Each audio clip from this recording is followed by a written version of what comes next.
Eccentric ஃபூட்டிங்கை பற்றி explain பண்ணுறதுக்கு நிறைய பேர் கேட்டிருந்தீங்க. ஆக்சுவலி எக்ஸென்ட்ரிக் ஃபூட்டிங்னா என்னென்னா, காலம் ஃபூட்டிங் சென்டரில் இல்லாமல் ஃபூட்டிங்கோட எட்ஜுக்கு க்ளோஸராக வரும்போது தான் அதை எக்ஸென்ட்ரிக் ஃபூட்டிங்னு சொல்கிறது. இது ஒரு ஃபூட்டிங்னா இதில் எக்ஸென்ட்ரிக்காக வர இந்த காலத்தில் வர ஆக்சியல் லோடுனால இந்த ஃபூட்டிங்கோட பிஹேவியர் இப்படி தான் இருக்கும்.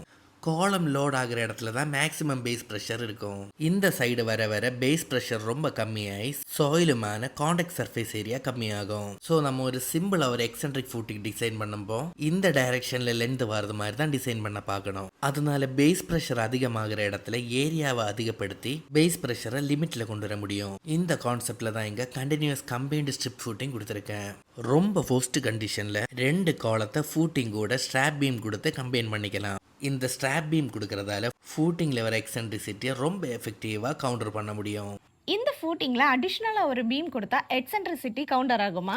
அடிஷ்னலாக ஒரு எக்ஸென்ட்ரிக் ஃபூட்டிங்குக்கு ஒரு இண்டிவிஜுவல் பீம் ஆர் பெடஸ்டல்ஸ் கொடுக்குறங்கிறது ஃபூட்டிங்கோட ஸ்டிஃப்னஸ் கூட்டி ஒரு எக்ஸென்ட்ரிக் ரிஜிட் ஃபூட்டிங்காக தான் என்னை பொறுத்த வரைக்கும் ஆக்ட் ஆகும். நிறைய வீடியோஸில் இந்த மாதிரி பீம்ஸ் கொடுத்தாச்சுன்னா எக்ஸென்ட்ரிசிட்டி கவுண்டர் ஆகும்னு சொல்லியிருக்காங்க. ஆனால் இதோட லாஜிக் என்னென்னு கரெக்டாக எனக்கு தெரியலை.